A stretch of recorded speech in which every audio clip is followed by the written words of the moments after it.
Hey guys, it's Holly, aka Potter Minifig Pals, and yesterday was Batman Day, and to celebrate, LEGO finally announced the 1989 Batwing, almost UCS style set. It's set 76161 and is under the 18 plus line, which means it gets this beautiful black box art, which I think looks spectacular on the Batwing, and it's got a nice little glow behind it so you can actually see the set, because otherwise, yeah, you know, it's completely all black. It would just blend in. Now, I wanted to talk about this for multiple reasons. The first being that LEGO has pulled out some amazing D2C sets over the last 4 months. Like, you had the NES, you have Diagon Alley, you have Mos Eisley, and now you have the Batwing. Firstly, if I was gonna buy all these sets, my wallet would be crying. I'm going to have to be really selective, which right at the moment just means I've purchased Diagon Alley. And looking at this set, I really want it. It looks amazing. I'm really surprised that we even got a Batwing this year. Like, the Batmobile itself was a big surprise for me, and I thought that set looked incredible. And the one thing that really draws me to it is the Michael Keaton Batman, as well as the Jack Nicholson Joker minifigures. They look spectacular. I think the Batmobile itself,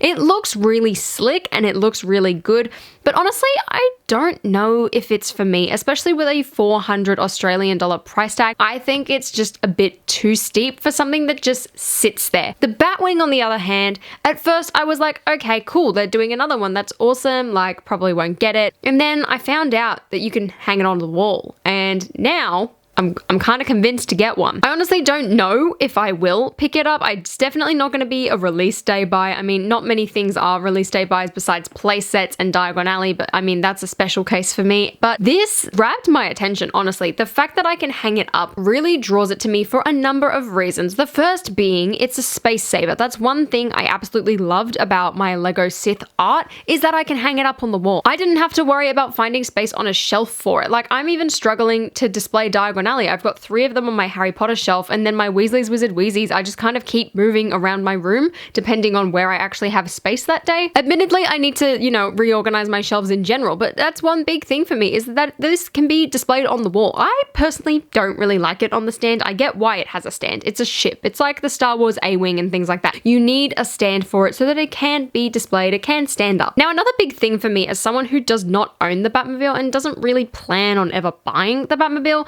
is the minifigure selection, and the big draw to me is the Michael Keaton Batman. Oh my gosh, I love that figure, and the fact that it's a reuse, I mean, that could upset a lot of people who do own the original 1989 Batman. You also get the Mime Joker, and he looks really cool, but it's been a very long time since I've actually seen the 1989 Batman film, so I can't actually remember his significance towards this scene, but his outfit does look really cool. I'm also really confused to why they actually, like, give him the quill. Like, that's from a very violent scene. Doesn't he literally stab someone with that? Like, why is that in the set? It's a bit dark. I mean, we literally had the Osprey cancelled because it was a war vehicle rebranded as a rescue helicopter, so I don't know how a stabbing pen managed to make its way into the set. And then we also get a really cool Joker goon. I love the arm printing with the Joker cards on it. That looks incredible, and I'm so glad that LEGO's done something like that. I think it looks great. But then I also look back at the Batmobile last year now, and I'm like, okay, well, what happened to Vicky Vale? Like, I never really liked that figure. She looked kind of plain, and I personally did not remember her wearing that outfit.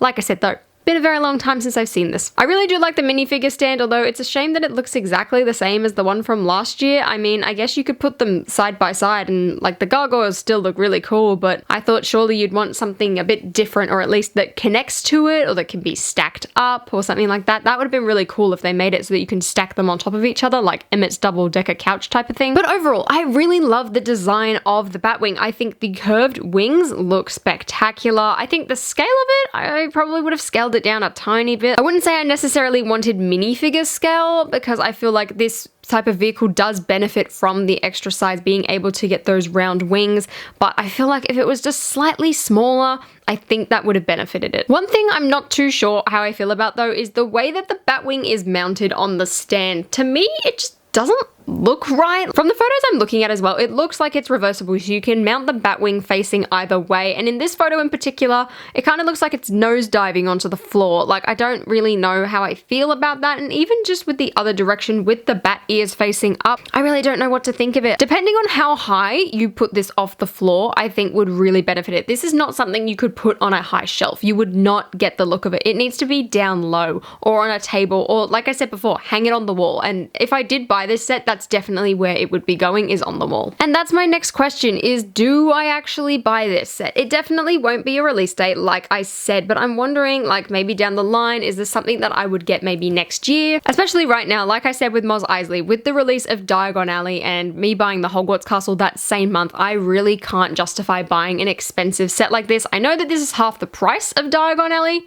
but at the same time, I still don't think I can do that. This I can justify a lot more than Mos Eisley because I look at it and I don't feel as disappointed. But also the PlayStation 5's coming out and my pre-order is scheduled to arrive on the 31st of December, and if I can, I want to try and get it on release day on November 12th, but you know, I missed my pre-order, so I really got to like line up early that day. That's completely off topic. Anyway, the PlayStation 5 is coming out as well, and that is something that I really, really want. Because I look at the Batwing firstly, and then I kind of go back to the Batmobile and I'm like, oh, right, well, out of these two, which one would I want more? I definitely think the Batwing looks better. The Batmobile just looks a bit too oversized for me. It looks very slick and very clean, and LEGO did an amazing job. But for me personally, it's just a bit too big. The figure selection, amazing. Vicky Vale, okay, maybe not, but you know, everything else looks great. But then another thing that kind of pulls me back as well as the Batmobile is the Stranger Things Upside Down set. Now this is $50 more than the Batwing, but I look at the Stranger Things Upside Down set and I feel a lot more satisfied. The fact that I can flip it around and have the upside down at the top and the regular at the bottom and things like that, and have the car hanging upside down, like that brings a lot to this set for me. It did win Toy of the Year for a reason. I also prefer the figure selection. I think they did an amazing job with those Stranger Things figures. Now I do already own Will Byers as a minifigure, so that kind of brings me down as well. But yeah, I definitely think out of those three sets, at the moment I'm still more drawn to the Stranger Things, I think, even though I absolutely love the Batwing and I think LEGO's done a fantastic job. Let me know though, what do you think of the set? Will you be buying it? And let me know what you think of the minifigures as well, especially the reuse of Michael Keaton's Batman. And if you enjoyed this video, please give me a thumbs up and consider subscribing to my channel down below, and until next time, I'll see you guys later.